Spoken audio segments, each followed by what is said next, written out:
What is up, YouTube? This is Will Black Ops Pro, and today I thought I'd make a commentary to all those undecided Bernie voters who just don't know what to do after, Hillary takes the nomination, because she's going to take the nomination. Even though Bernie hasn't officially suspended his campaign, we all know that Hillary's going to get it, because Bernie's way down in delegates, pledged delegates, super delegates, you name it.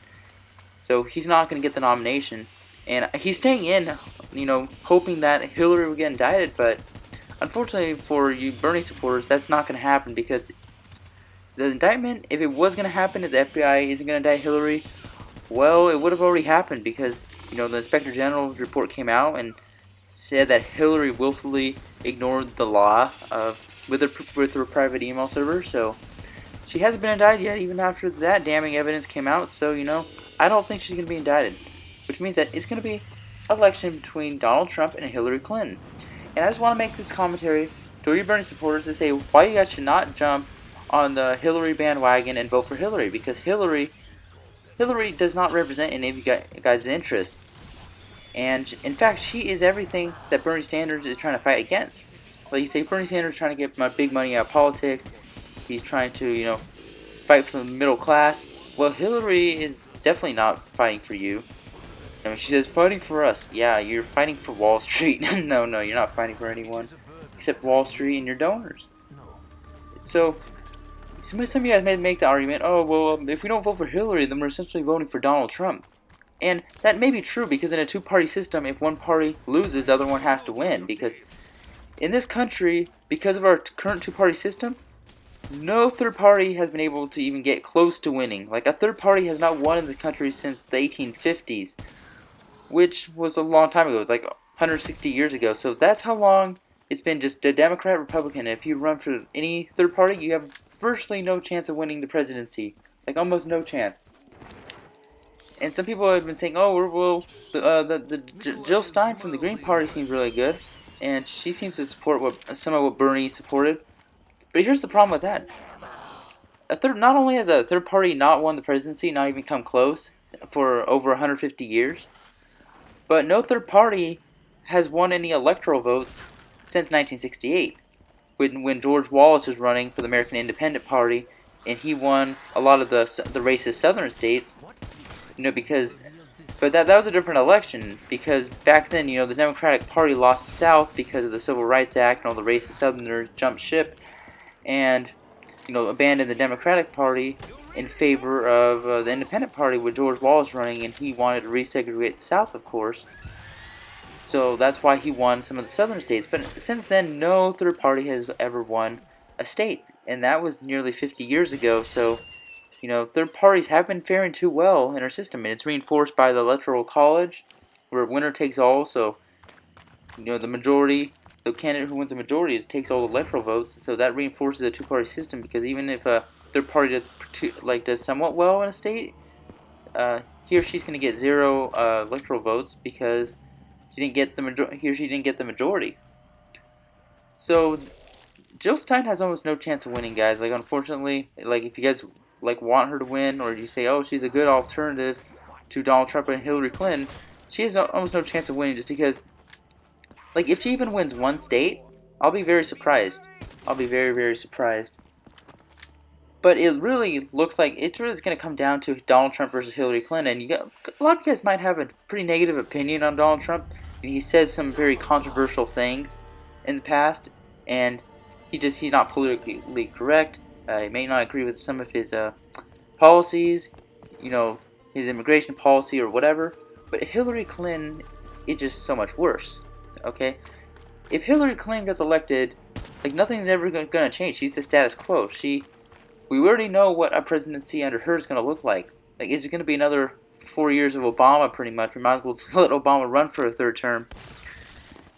And look what happened with the Obama administration. Like, nearly 8 years after this guy got elected, and nothing's changed. Like, where's all the hope and change that he promised back in 2008? I don't see any hope and change. And, like, he also promised, okay, we're going to get us out of the wars in the Middle East. Okay, well, Obama, you haven't really done a good job with foreign policy there, because, we're involved in Syria, Libya. And do you think any of that's going to change under Hillary Clinton? Especially, a lot of the mess we're in right now is because of Hillary's performance when she was Secretary of State, like Benghazi, and just contributing to the mess in the Middle East. But foreign policy isn't her only downfall. It's also her other policies too, and she's a big liar. She lies out the ass a lot of the times.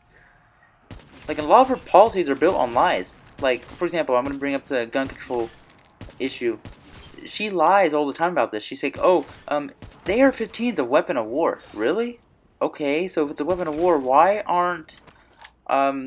isn't our army, given AR-15s instead of M4s or M16s, or why aren't they given AR-15s? Why doesn't ISIS use AR-15s, instead of AKs or whatever? Like, why?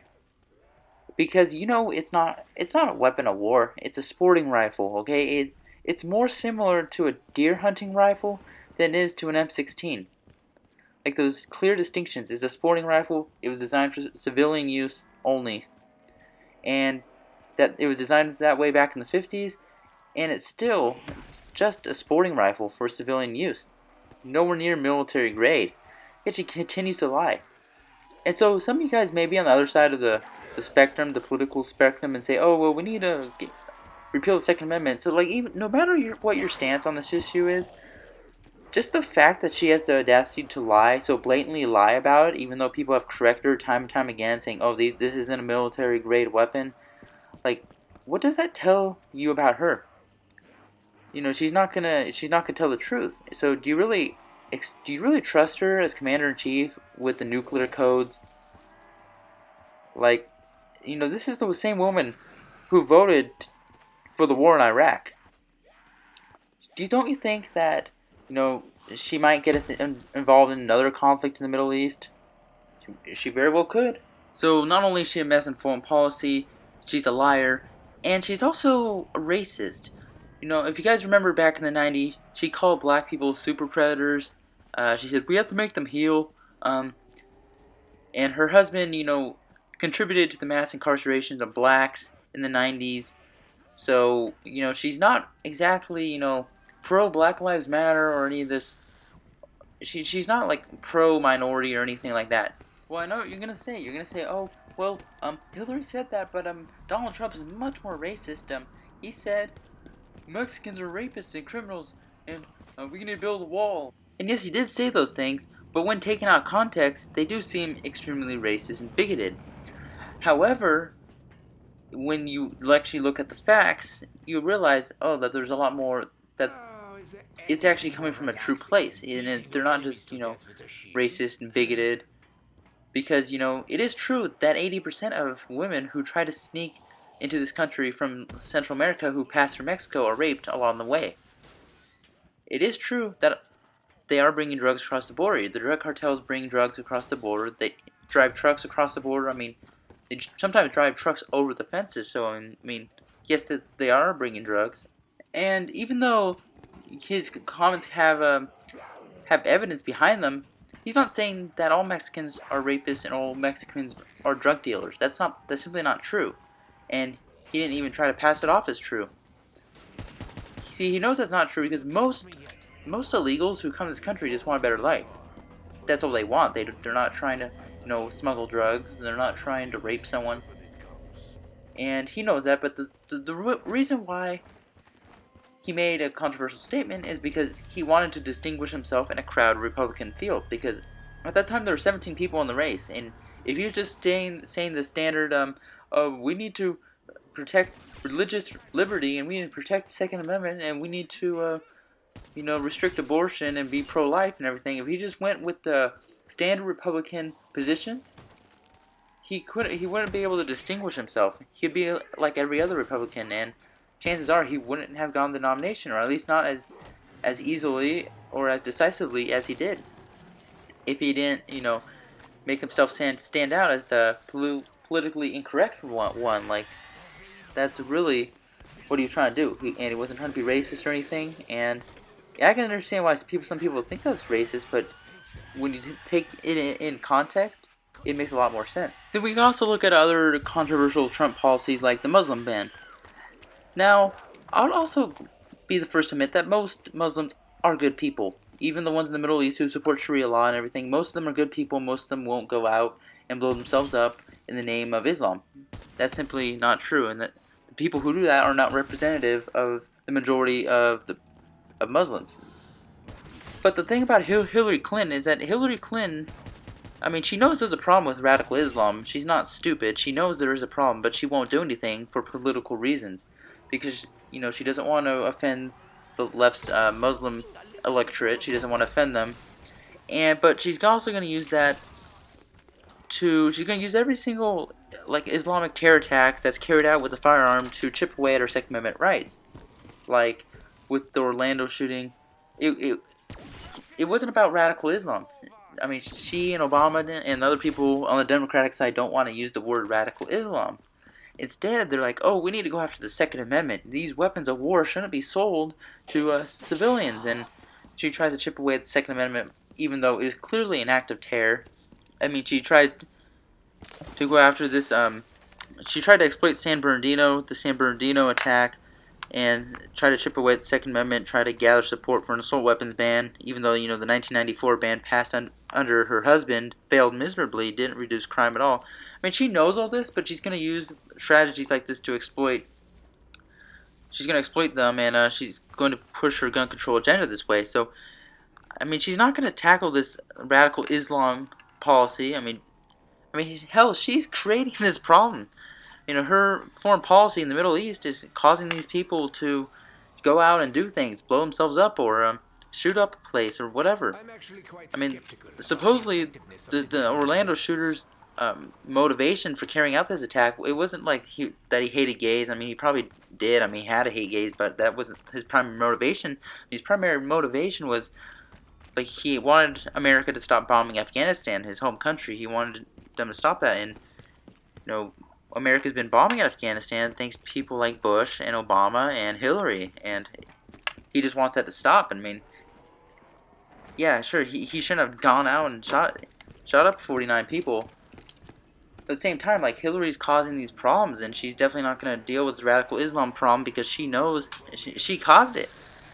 Her foreign policy and the foreign policy of her colleagues caused it, so she's definitely not going to do anything about it. And yes, Trump might be going a step too far. He says, oh, we're going to ban all Muslims. And when he says ban all Muslims, I don't think he means all Muslims. I think he just means Muslims from war-torn areas of the world, like Syria, where 21% of them, 21% of the refugees support violence against the U.S., thinks it is justified. So, yeah, Trump might be going a little bit too far with his controversial comments, but I don't think he hates all Muslims, let's say Muslims from Malaysia, peaceful Muslims. He's not against peaceful Muslims. He's against radical Muslims, from areas with a significant jihadi movement, in the Middle East, Afghanistan, Iraq, Syria, those types of places. So yes, he might be going a little bit too far. I mean, by saying, oh, let's ban all Muslims, place a temporary ban on all Muslim immigration. But Hillary Clinton is not going to do anything. In fact, she's just going to continue to perpetuate the problems that caused radicalism in the first place. And she's not going to do anything. And every time it happens in our country, she's going to blame the Second Amendment. So,